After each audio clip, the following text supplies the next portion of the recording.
I have been away for a couple of weeks. I was actually very sick with COVID, but thank God that I am back and going live with my videos. So today we are talking about a hack that happened a couple of weeks ago with a city in Florida called Oldsmar.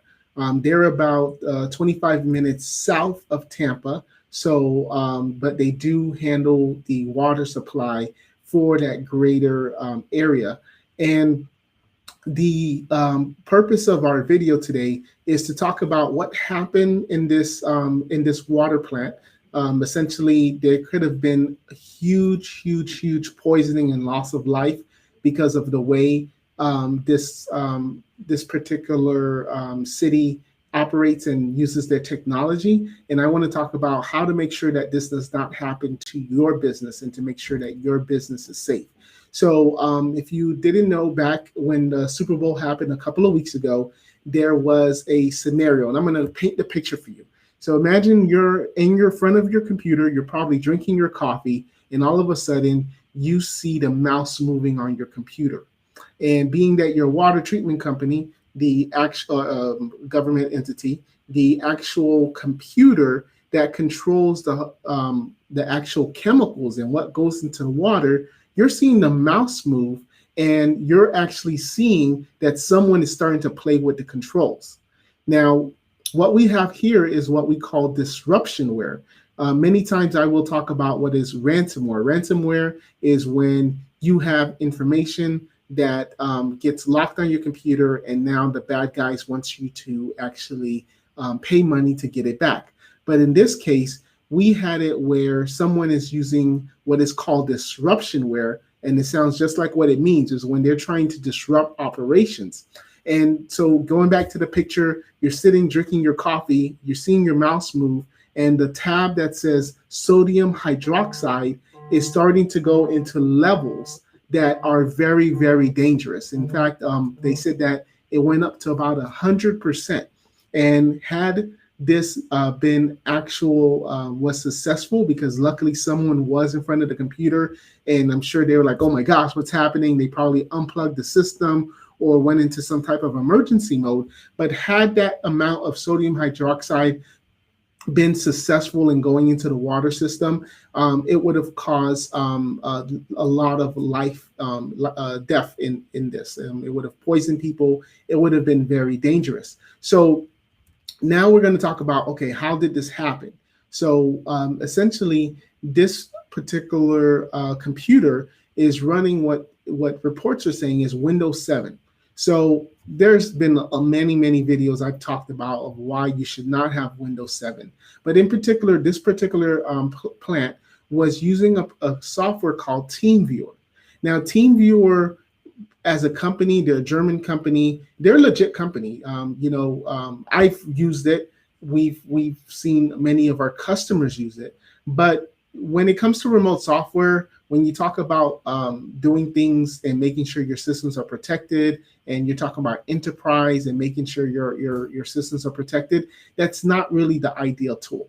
So at one point, someone installed TeamViewer on this particular computer, and the reason they wanted to have TeamViewer on that computer was because they wanted to be able to control the systems without having to physically be in front of the computer. So maybe 2-3 o'clock in the morning, a supervisor gets a text message or an alert from one of the systems that says, hey, look, the water system, something's wrong with it. We need you to look at it. Well, instead of that supervisor driving all the way to the water plant to see what's going on with the computer, as long as that computer has internet connection, they use TeamViewer to just basically remote in and fix the controls, watch the controls, or whatever the case is. So this is the purpose of TeamViewer. So it was a legit purpose, but for whatever reason, the settings of the way TeamViewer was set up, someone either got the password, maybe they had an email situation where someone emailed, one of the employees emailed the TeamViewer login,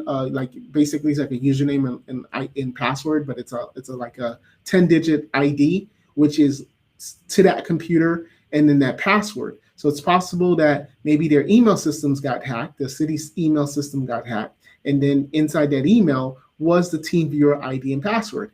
It could have also been an employee where at one point they were working there and maybe they disgruntled and they sold the ID and password. Or it could even have been where the hackers were able to figure out the ID somehow. And then this password was just a password that was used in other locations, which is why we always talk about never having the same password for many locations.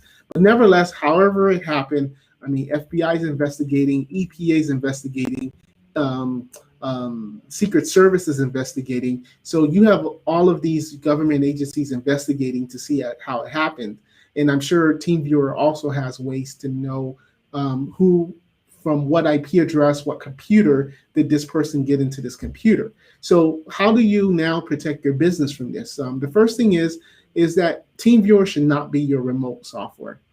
For me, like I said, I've used it before. I know how to use it. It's a fairly simple tool, but it's kind of a Mickey Mouse tool when you talk about enterprise. So if you're looking for a way for your employees to work from home, that is not the best way of doing it. You should consider much more safer things where you can kind of control employees, be able to easily find out who logged in, what user account they use, et cetera, et cetera. So what you should do is you should, there's different auditing softwares. For example, there's Belric, which is very popular. And my recommendation is that you do an audit of all your computers. You can also just simply go to the start menu, go to control panel, and then from there you can go to add and remove programs. And also if you have a Mac, you should do the same thing.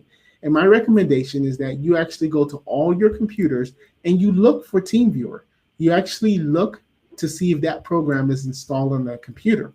And if it is installed on that computer, you need to remove it. There should be no reason why you have TeamViewer.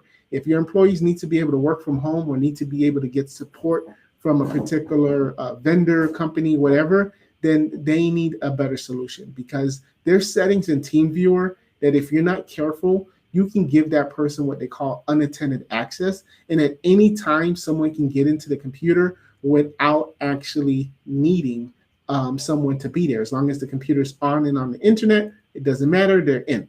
So there's other software out there that you want to be sure that you want to do audits on your systems. For example, there's another company called LogMeIn. They also have the same concept. There's another company which is VNC.